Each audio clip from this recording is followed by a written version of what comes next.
child did not make any application to be born in that county. As a child who's born in Kirinyaga County, a child born in Kisumu.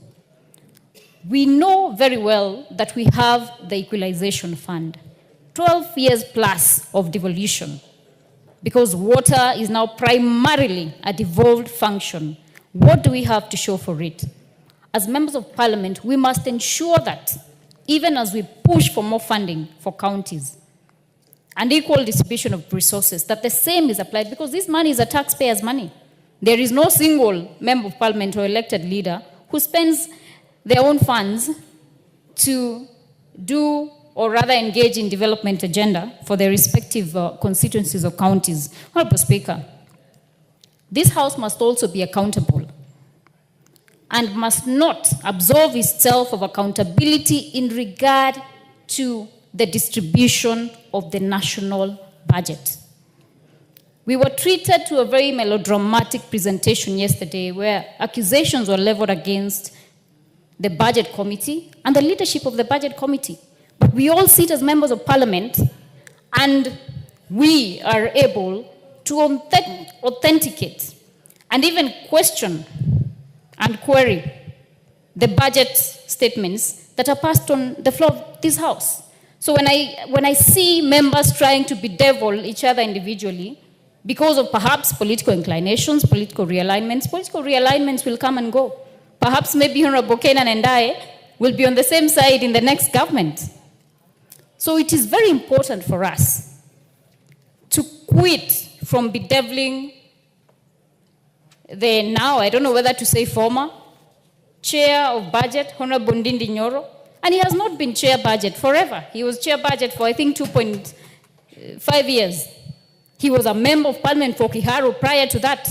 Members of this House have actually gone to his constituency to benchmark on the work that he is doing for the people of Kiharu constituency.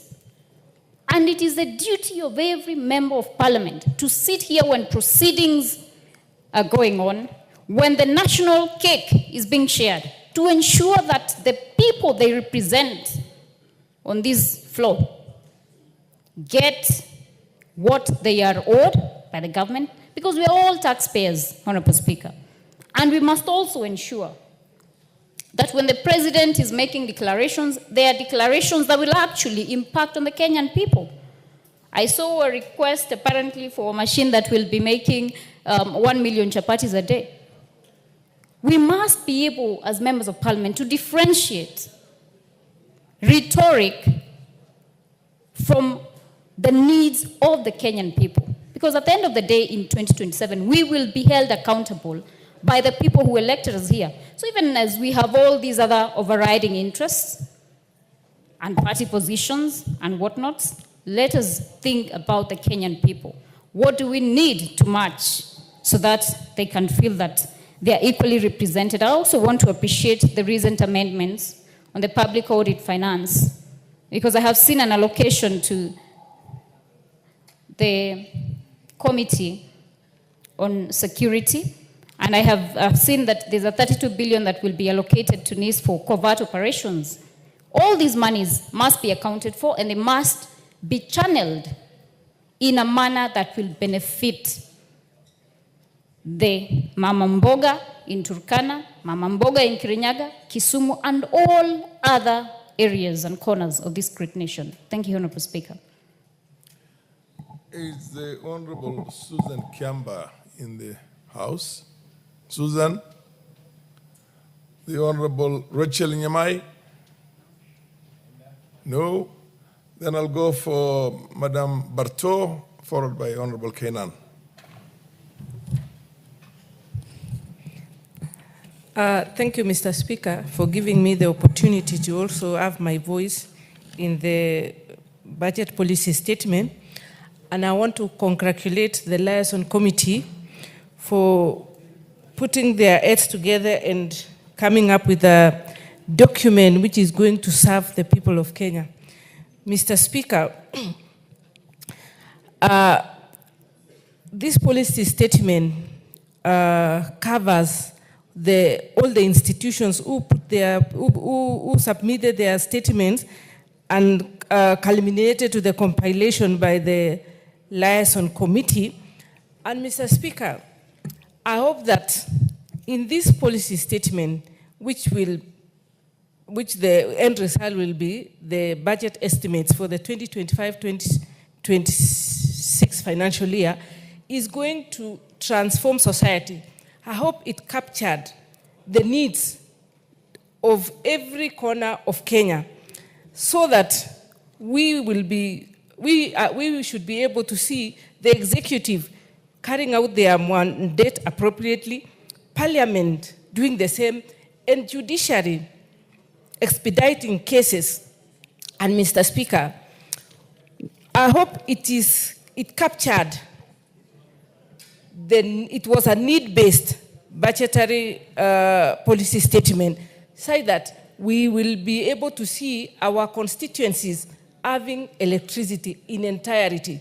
For example, I represent the great people of Moibin constituency. And as at now, we are at 49% connectivity in electricity. I would wish that going forward, after the budget, we raise our connectivity to 90%. We want to see our roads getting elevated to tarmac, and accessibility in the entire country. The president made a pronouncement yesterday of dualing the Rironi to Mau Summit road, which caters for most regions in Kenya.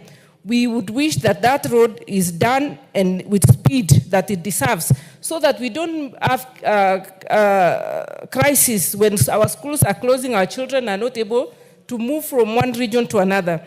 We would wish to see the stalled projects being completed within the shortest time possible. In my constituency, Mr. Speaker, I have like 3 dams which have been done since time immemorial. They are 10 years down the line. The contractor shows up on site, disappears. We have a case in point, a school of TVET, which was initiated by Honorable Professor Kamar. That is 15 years down the line. That project, Mr. Speaker, is still a pending project. I wish that with the passing of this budget policy statement and with the culmination of the main budget, let us have all the projects which are stalled. I was just giving a case of Moibin constituency because that is where I represent. But I know in the entire nation, we have so many other constituencies where they have such kind of projects. Our education system has just gone a transformation. We hope that we will not be going forward after the budget has been done. We will not have cases of our students in the streets, our teachers in the streets, our lecturers in the streets, our universities up in the streets, because all the needs which they have, all the resources which they require should have been adequately captured, and also jobs for our young people. I hope in this budget we are going to sort as much as possible the problems which we are facing as society, so that we can have a smooth life all the way in the entire Kenya and outside our borders. Thank you, Mr. Speaker. Honorable Kena. Did I see Honorable Kore raise his hand? Mr. Speaker, You don't have a card? in the old days, I'm assuming. Okay, then you'll be after him. Mr. Speaker, in the old days, this budget policy statement used to be the most guarded secret document actually in the entire country. You remember the way it used to be treated. And that actually gave relevance to professional hoarders, professional illegal traders, and many other people. But luckily, courtesy of the current constitution, this budget policy statement now is a precursor to the main budget making process. And the main budget making process, Mr. Speaker, is a constitutional role of the Member of Parliament. Mr. Speaker, as we do this, and I look at the theme of this year, is consolidating gains under the bottom-up economic transformation agenda for inclusive green growth. And the word I want to use is inclusive green growth. Mr. Speaker, If you look at the face of Kenya, there are regions that have been neglected over the years. There are regions that have been stigmatized. There are regions that have been bastardized, and you know it. There are regions that have been completely neglected.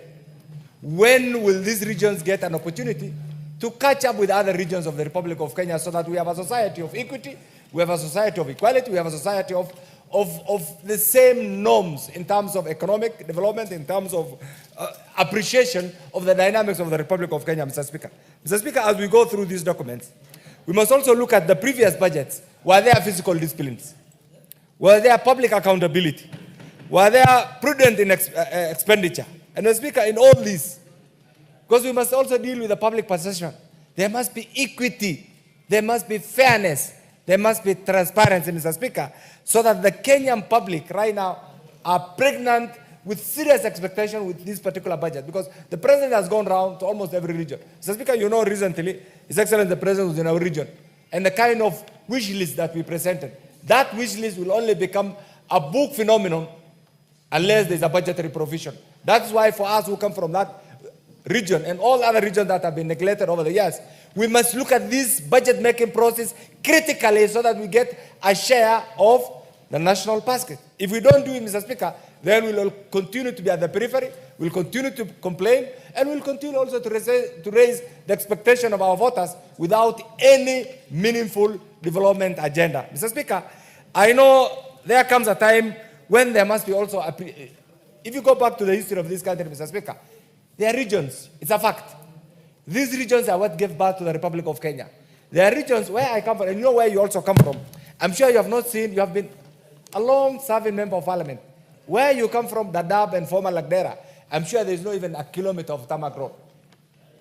Not in the Dab. Not in Dadaab. You are retiring. Yes. You are now, what will be the legacy? I have served in Wajir West. I have served in Eldas.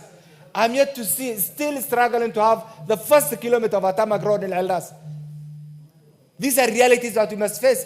Somebody else has tarmacked every bit of his constituency and right now attempting to tarmac the kraals of the cows and the hens and everything else. Are we going to live in the same country?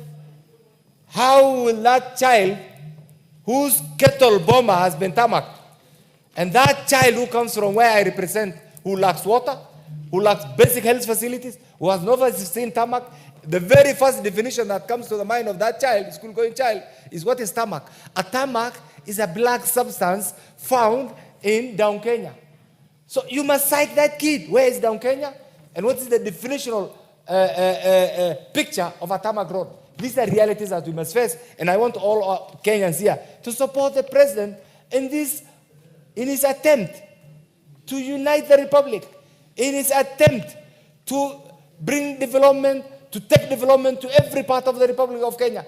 And we want to say kudos, Honorable Ruto. That is what we needed 60 years ago. That is what we needed 50 years ago. That is what we needed 40 years ago. That is what we needed 30 years ago. That is what we needed yesterday. It is happening right now. You are thinking out of the box. Those who are criticizing you just want to limit you to the village. Give him an additional 2 minutes.